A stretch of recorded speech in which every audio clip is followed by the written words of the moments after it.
원래 느헤미야는 내용상 12장으로 끝나야 됩니다. 왜냐하면 성벽 무너진 거 공사 끝났죠.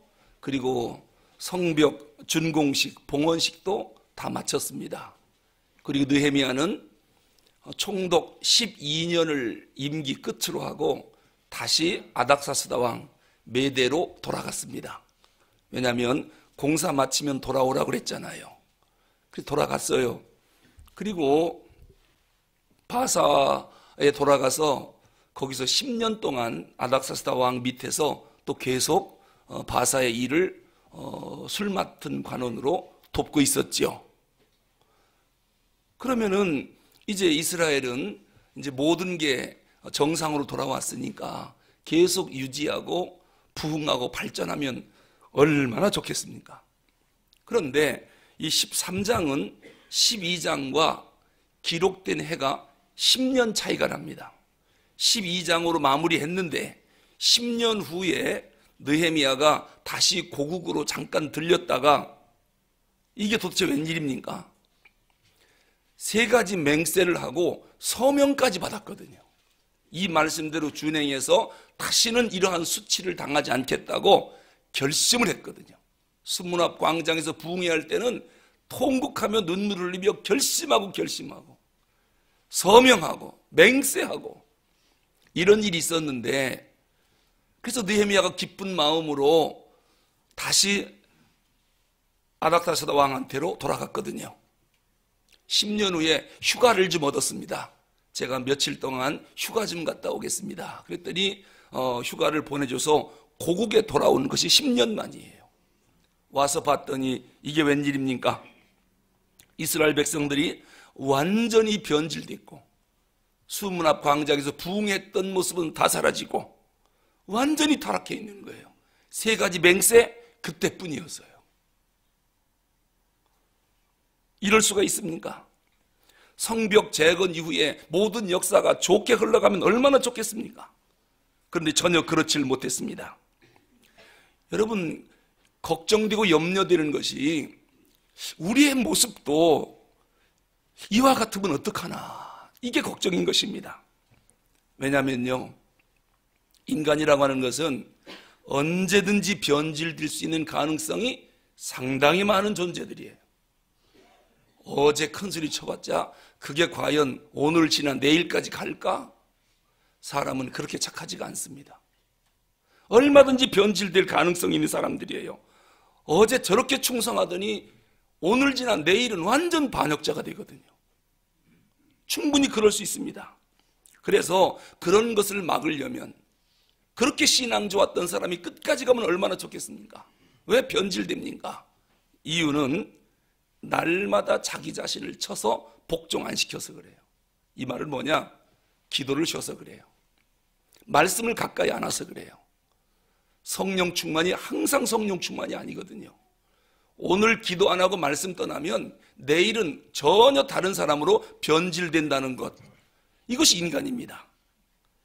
그래서 개혁은 계속돼야 됩니다. 어제 개혁하고 오늘도 개혁하고 내일도 개혁하고 말씀 속에 기도하는 가운데 계속 자기를 변화시키고 개혁을 시켜야 변질이 안 되는 것입니다. 한때는 그렇게 뜨겁게 충성했던 사람이 안일한 자세로 좀 지나더니 이제는 완전히 차가운 사람으로 변질됐습니다. 처음에는 별명이 불덩어리였습니다. 지금은 숯덩어리입니다. 처음에는 얼마나 순수한 사람이었는지 모릅니다. 지금은 완전히 가증스러운 외식하는 사람으로 추락하고 말았습니다. 오죽하면 바울이 갈라디아서 3장 3절에서 갈라디아 교회를 향해서 뭐라고 책망했습니까? 너희가 어찌 이리 어리석으냐? 성령으로 시작했다가 이제는 육체로 마치겠느냐? 성령으로 시작했던 갈라디아 교회가 육체로 마치려고 하고 있어요. 이게 변질 아니겠습니까? 12년 동안 예루살렘 총독을 지내면서 느헤미야가 무너진 성벽을 건축했지요. 영적 부흥을 맛봤습니다. 백성들의 도덕적인 회복을 시켰고 정치적으로도 안정을 이뤄놨습니다. 사명을 다 마친 후에 아닥사스다 왕이 돌아오라고 했기 때문에 약속대로 돌아갔지요. 10년 후에 휴가를 얻어서 고국으로 돌아와 봤더니 이스라엘 백성들이 하나님과 너무도 멀어져 있는 거예요. 하나님 뭐라고 말씀하느냐? 나 이 백성들하고 함께하지 않겠다. 맹세하고 눈물 흘리고 결단하고 서명까지 했는데 이들이 이렇게 나에게 등을 돌릴 수가 있느냐? 라고 하는 것입니다. 어려울 때 하나님 앞에 눈물로 회개하고 기도하면 하나님은 반드시 은혜를 주고 복을 주십니다. 그런데 문제는 그 받은 축복 때문에 사람이 변질되더라는 거예요. 정말 안타까운 일입니다. 하나님이 복을 주면 그 복으로 더 충성하면 얼마나 좋겠습니까? 그럼 그 복은 한없이 쏟아질 텐데 축복을 주면 그걸 가지고 변질이 되고 하나님을 떠나고 세속주의가 되고 세상과 타협하고 신앙생활은 완전히 이제는 가식, 외식적이고 의식만 행하고 지금 이스라엘 백성들이 거기에 추락했습니다. 이 거룩한 땅에 어떻게 또 세속주의가 들어옵니까? 백성들이 어떻게 또 세상과 타협합니까? 그래서 망했었는데 다신 안 그러겠다고 결단까지 했는데 하나님 앞에 드리는 종교 의식은 완전히 형식만 남아 있습니다. 느헤미야가 10년 만에 돌아와서 그걸 보고 너무너무 화가 난 것입니다. 그래서 안 되겠다. 다시 개혁하자. 그래서 13장은 재개혁운동입니다.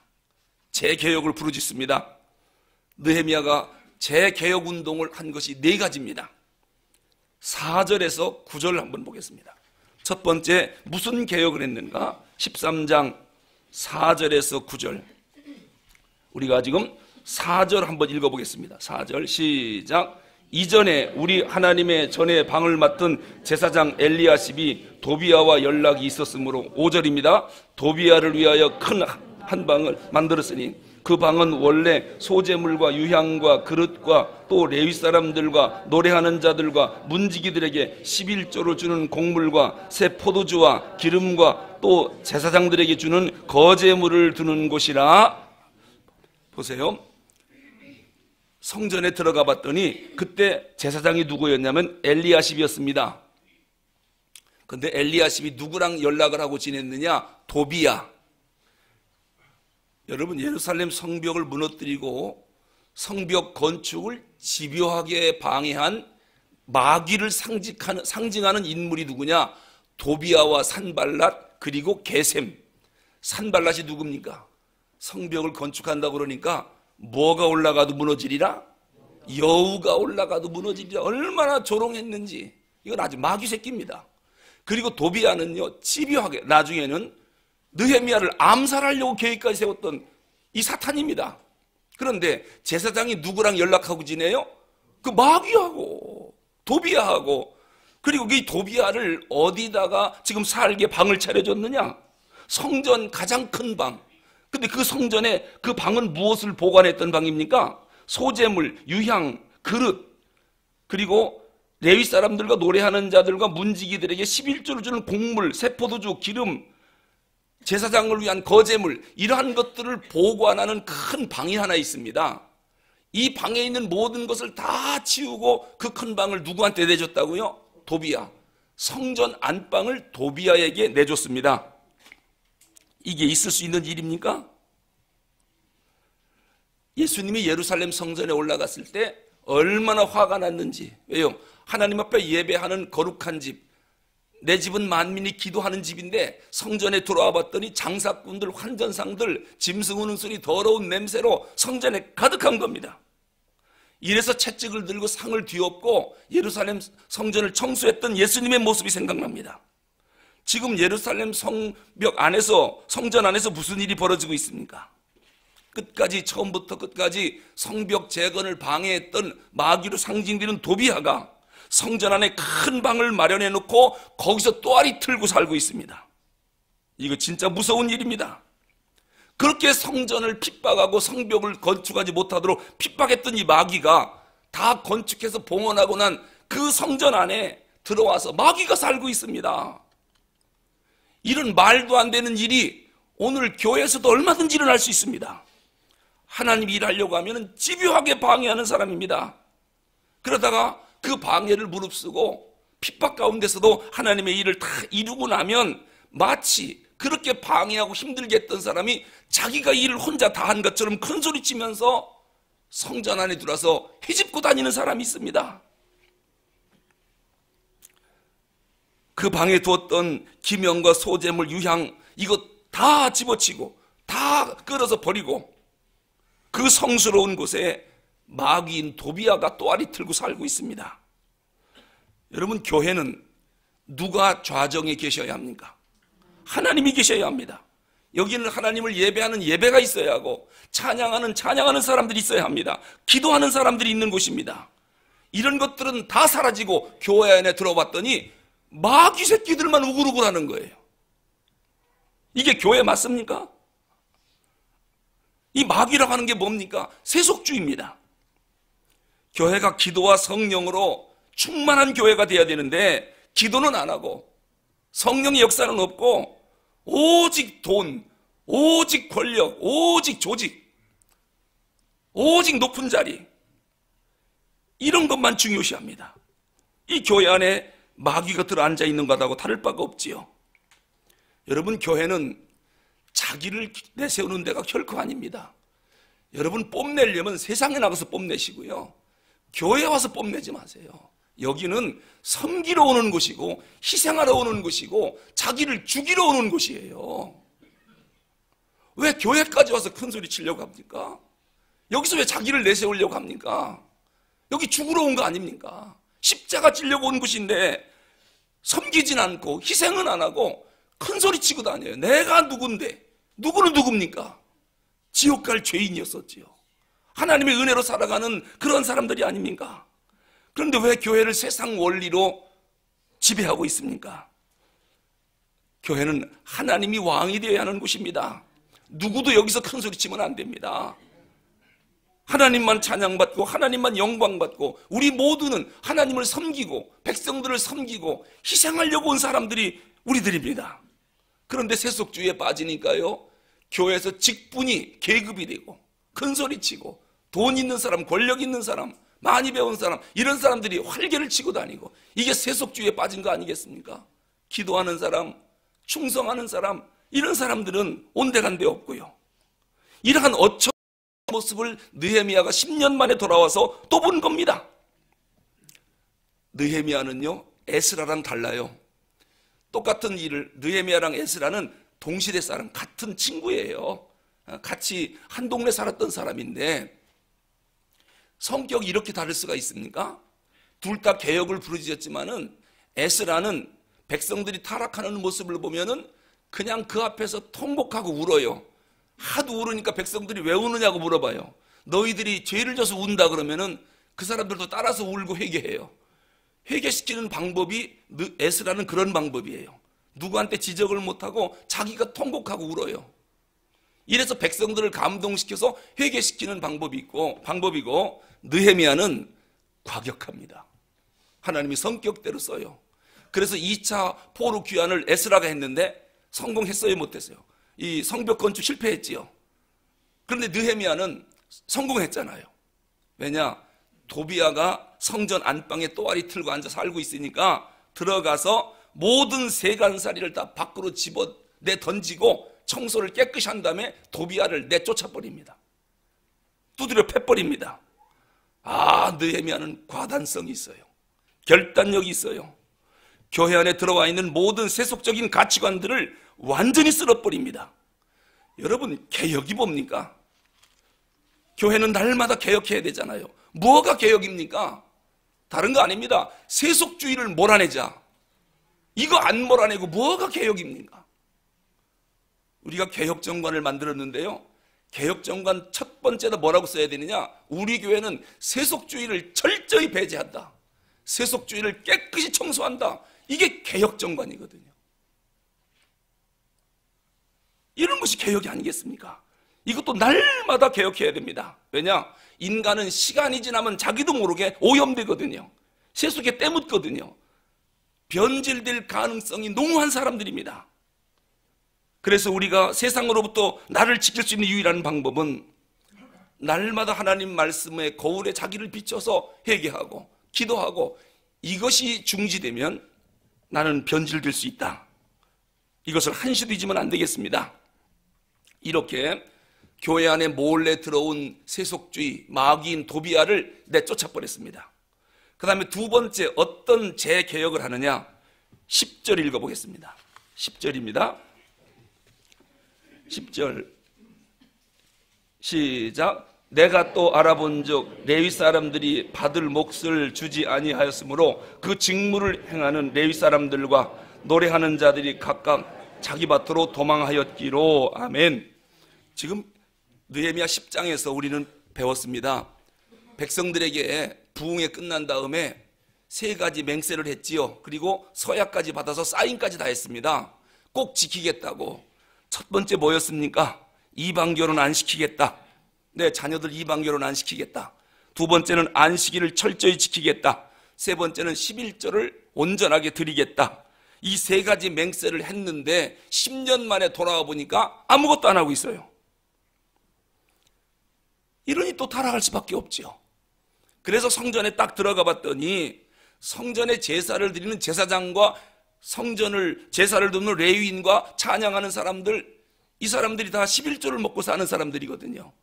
근데 백성들이 11조를 안 하니까 찬양하는 자들 또 레위인들 제사장이 다 자기 밭으로 일하려고 다 도망가 버렸습니다. 그러니 제사를 드릴 수 있습니까? 없습니까? 못 드리죠. 구약시대에는 제사장이 왜 중요하냐면 백성들은 날마다 죄용서를 받아야 되거든요. 그럼 죄용서 받으려면 방법이 딱 하나입니다. 하나님 앞에 제사 드리는 거예요.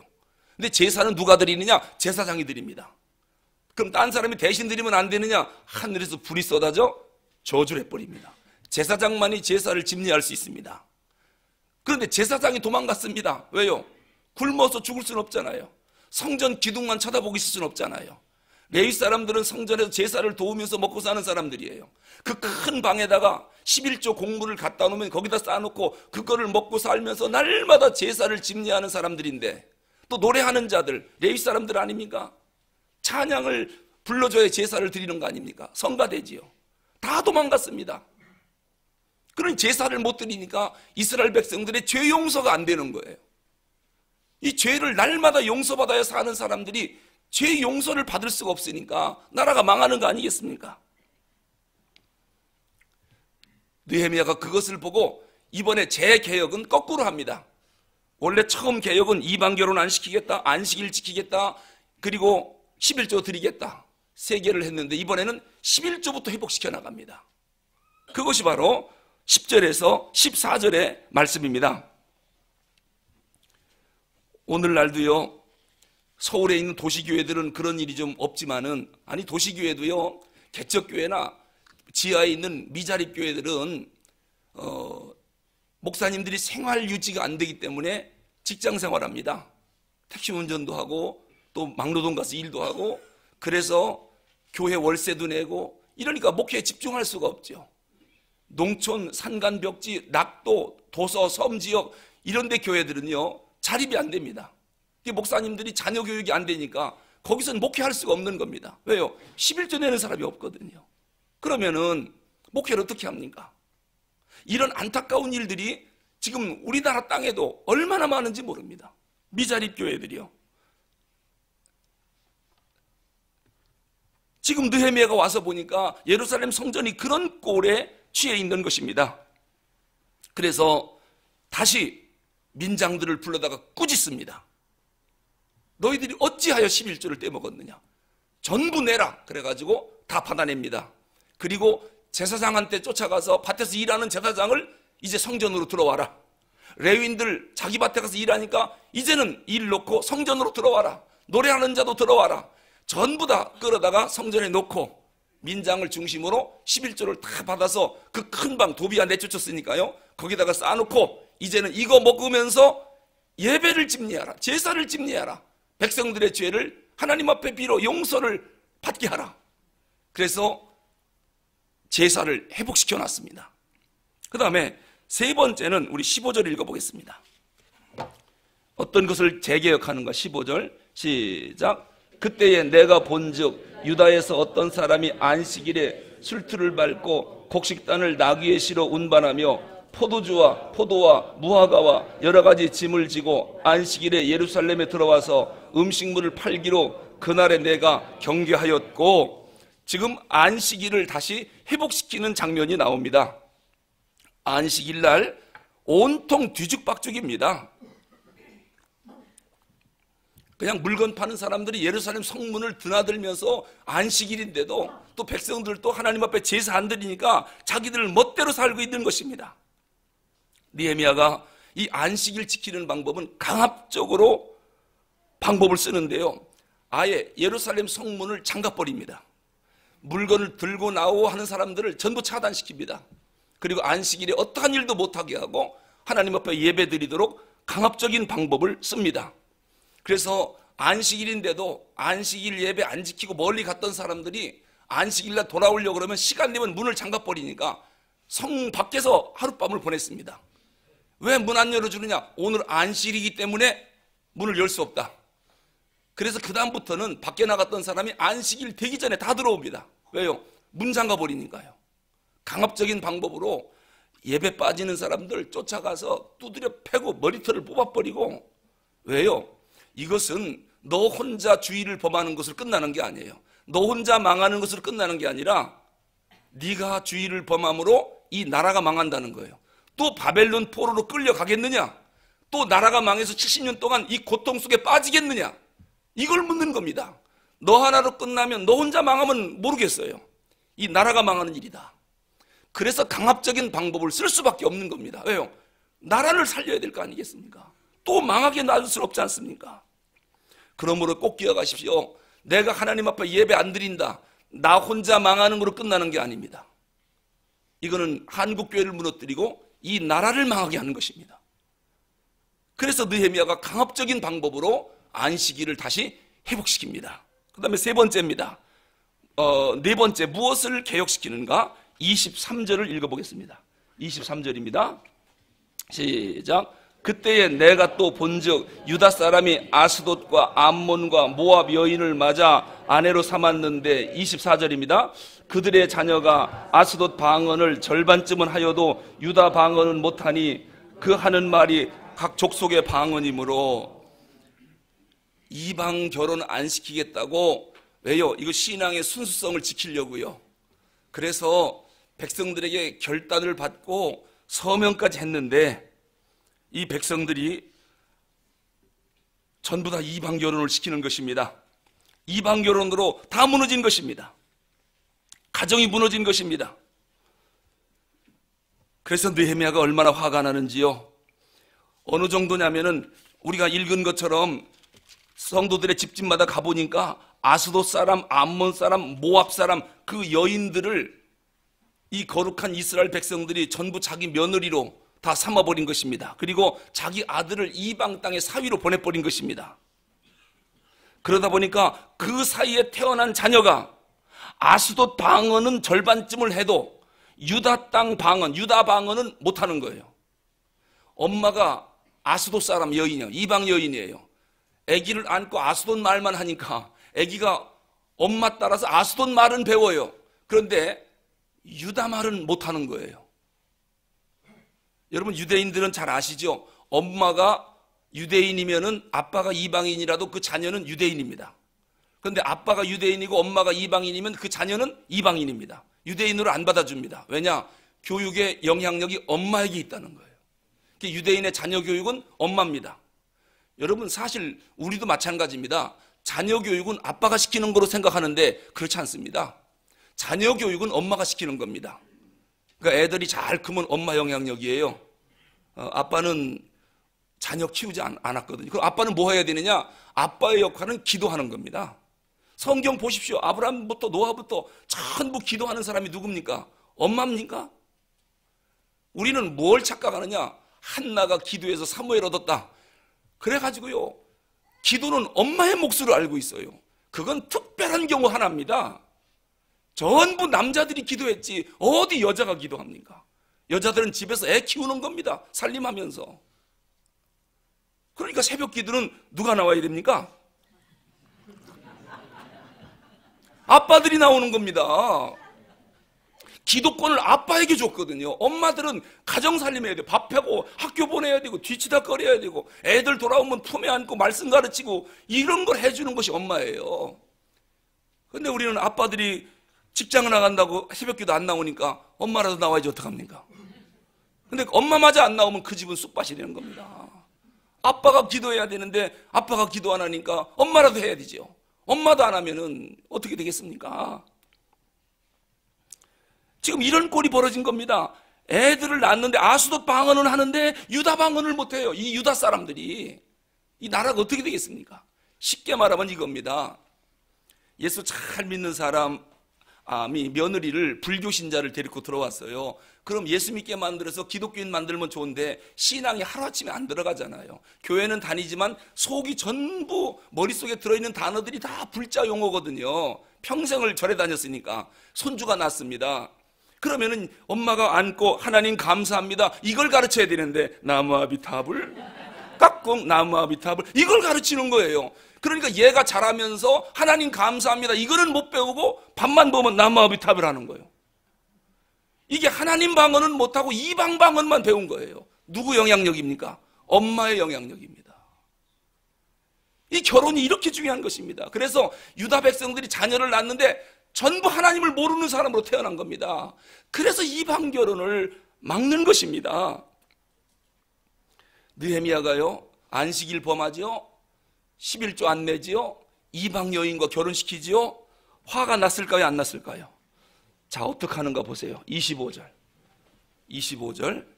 우리 장로님들 꼭 밑줄을 그어놓으세요. 25절 같이 읽습니다. 시작. 내가 그들을 책망하고 저주하며 그들 중 몇 사람을 때리고 그들의 머리털을 뽑고 이르되 너희는 너희 딸들을 그들의 아들들에게 주지 말고 너희 아들들이나 너희를 위하여 그들의 딸을 데려오지 아니하겠다고 하나님을 가르쳐 맹세하라 하고.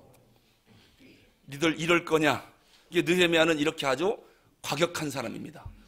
아주 막 이 가슴에 불이 끓어오르는 사람입니다.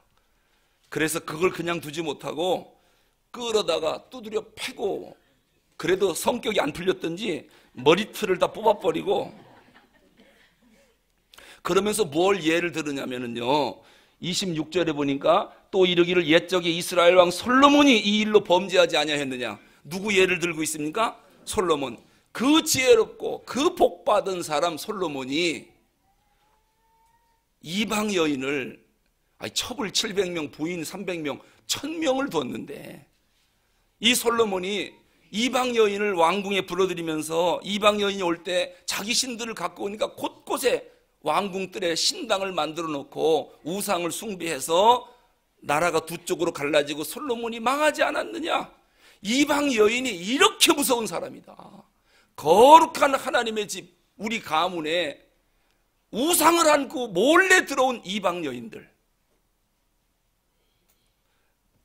그는 이미 결혼했으니 어떡합니까? 손주는 낳아놓고 어떡하면 좋습니까? 근데 느헤미야가 어떻게 하는가 볼까요? 28절 읽어보겠습니다. 28절. 이미 결혼한 건 인정해줘야 되는 거 아닙니까? 28절 시작. 대제사장 엘리야십의 손자 요야다의 아들 하나가 호란 사람 산발랏의 사위가 되었으므로 내가 쫓아내어 나를 떠나게 하였느니라. 하하, 이게 또 심각한 문제가 생겼네요. 대제사장 엘리야십, 다른 사람은 다 이방 결혼 시킬지 몰라도 대제사장은 이방 결혼 시키면 안 되겠죠.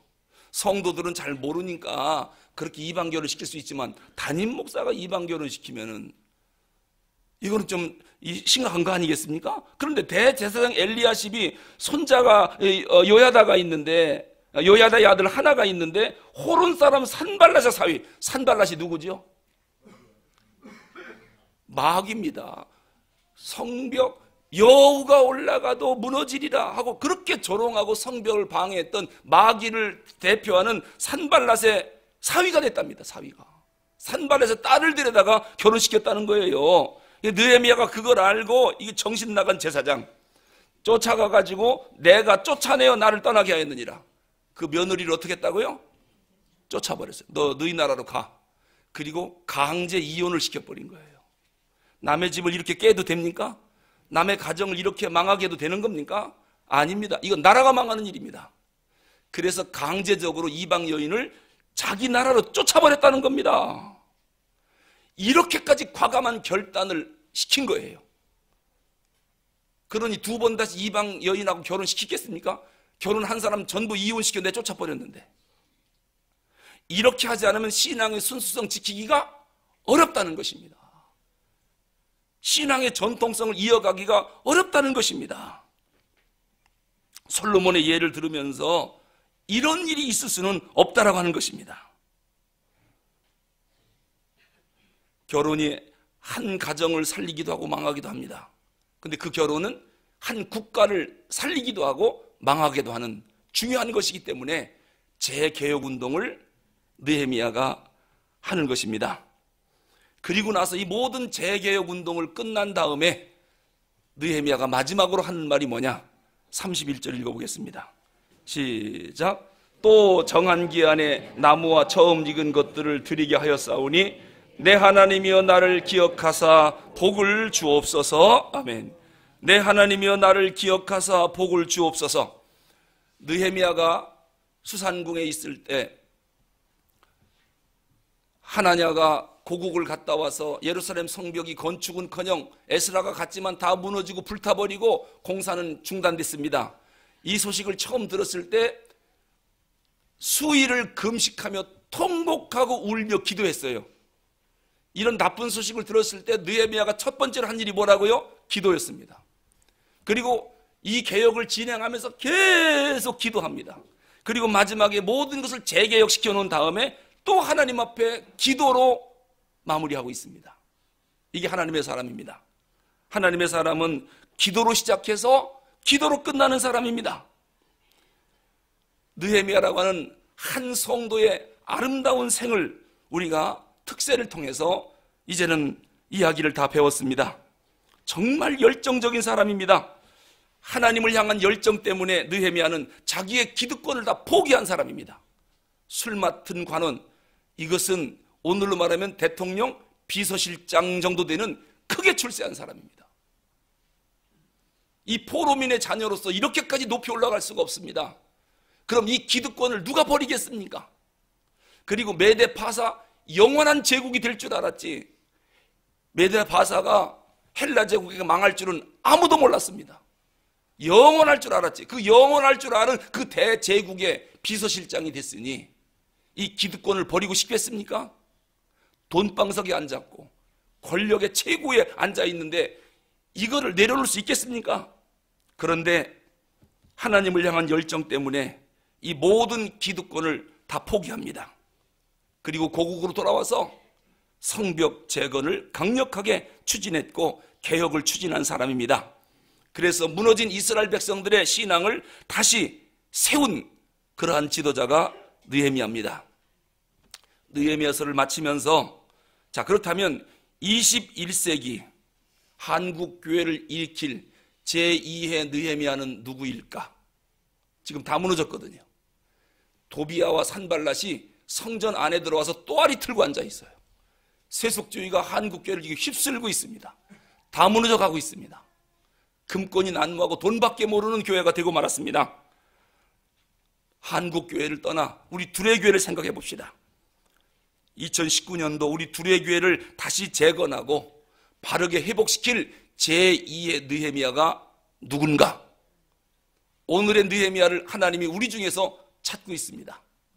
오늘 기도할 것은, 하나님, 이제 느헤미야를 배웠으니 우리 교회 회복과 한국교회 회복을 위해서 저를 제2의 느헤미야로 써주십시오. 그러한 열정적인 기도를 이 새벽에 드릴 수 있기를 바랍니다.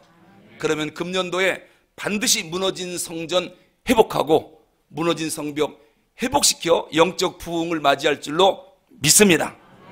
우리가 입성하는 날 수문 앞 광장에서 부흥회를 했듯이 우리는 첫 번 들어가자마자 부흥회부터 할 겁니다. 부흥회부터 할 거예요. 심령 부흥을 돕고 하나님 앞에 맹세할 것입니다. 우리 앞으로 교회 두 번 다시 이러한 수치를 당하지 않겠습니다. 그리고 하나님 앞에 결단하고 우리는 이스라엘 백성들처럼 또다시 타락하지 않을 것입니다. 왜냐? 지도자들이 깨어서 말씀과 기도로 무장할 테니까요. 그래서 계속되는 개혁으로 한국교회를 꼭 변화시키는 우리 둘의 교회가 꼭 될 수 있기를 주님의 이름으로 축원합니다. 이렇게 해서 느헤미야가 끝났습니다. 하나님 앞에 영광의 박수.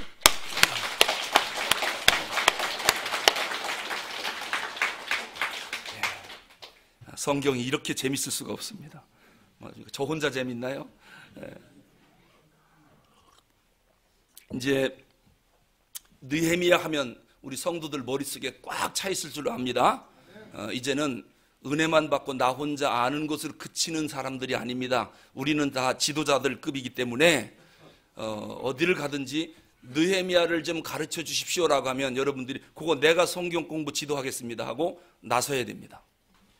그래서 느헤미야만큼은 우리가 특세 3번을 통해서 한 절 한 절 완벽하게 공부했기 때문에 가르칠 뿐만 아니라 이 말씀으로 교회를 변화시키는 그러한 주인공들이 다 우리가 되어야 합니다. 기도하겠습니다.